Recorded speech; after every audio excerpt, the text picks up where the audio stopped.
hello friends मैं करबी आपनालोকক पुনৰ স্বাগতম জনাইছো মোৰ ইউটিউব চেনেল কৰবি পৰাখৰলৈ আশা কৰিছো আপোনালোক সকলোবোৰ ভালে আছে আজি মই আপোনালোকৰ বাবে পুনৰ এটা নতুন ৰেচিপি লৈ আহিছো যেটো হৈছে ৰঙালাওৰ গুটিৰ সৈতে মাছৰ জোল আপোনালোকে ৰঙালাওৰ গুটিৰ ৰেচিপি আন কিবা খাই পাইছেনে যদি পোৱা নাই এই ৰেচিপিটো ট্ৰাই কৰিবচোন খাবলৈ বৰ সোৱাদ হয় ইয়াত মই ৰঙালাও গুটি 1 কাপ লৈছো जितु मैं रंगालाव जेतिया काटिसिलु तेतिया रंगालावर गुटिबुर उलियाय भालকৈ हुकुवाই থৈছিলু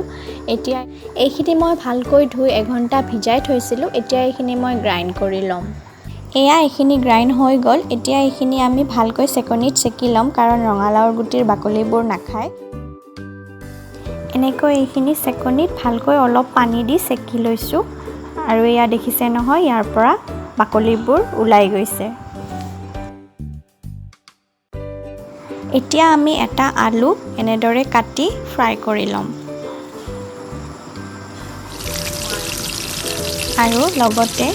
এয়া আমাৰ মাছ ফ্ৰাই কৰাও হৈ গল এতিয়া আমি এয়া পিয়াজ আদা নহৰু কেঁচা জলকীয়া এই গুটেইবোৰ পেষ্ট কৰি লম একেলগে এয়া এখিনি আমাৰ পেষ্ট কৰা হৈ গল এতিয়া মাছ ভাজি ৰোৱা তেলকণতে আমি অকমান পাঁচফোৰণ আৰু এটা তেজপাত দি ভাজি লৈছো এতিয়া আমি ইয়াত আদা নহৰু পিয়াজ আৰু কেঁচা জলকীয়াৰ পেষ্টখিনি দি দিছো এইখিনি ভালকৈ ভাজি ইয়াত হালধি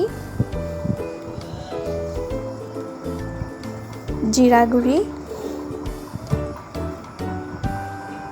ধনিয়া গুৰি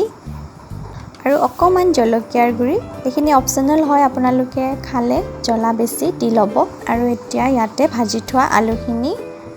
এড কৰিছো আৰু অকমান দেৰি এইখিনি ভাজি ইয়াত সোৱাদ অনুসৰি নিমখ এড কৰিছো এতিয়া আমি ৰঙালাওৰ গুটিৰ পৰা সেকি উলিওৱা পানীখিনি ইয়াত দি দিছো এতিয়া এইখিনি ভালকৈ লৰাই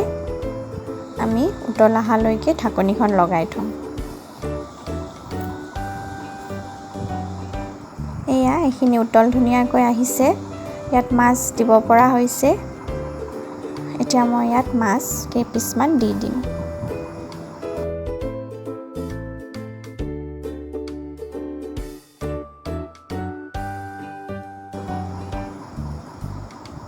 মাছ কেইপিছমান দি আমি আকৌ অকমান সময় ভালকৈ উতলিব দিম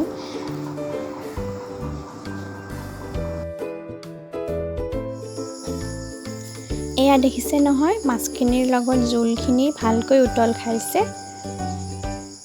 এতিয়া এইখিনি আমি নমোৱাৰ আগত ইয়াত দুটামান মান ধনিয়াৰ পাত কাটি দিছো আৰু ঢাকনিখন লগাই গেছৰ ফ্লেমটো অফ কৰি দিছো আৰু এয়া আমাৰ ৰঙালাও গুটিৰে মাছৰ জোল ৰেডি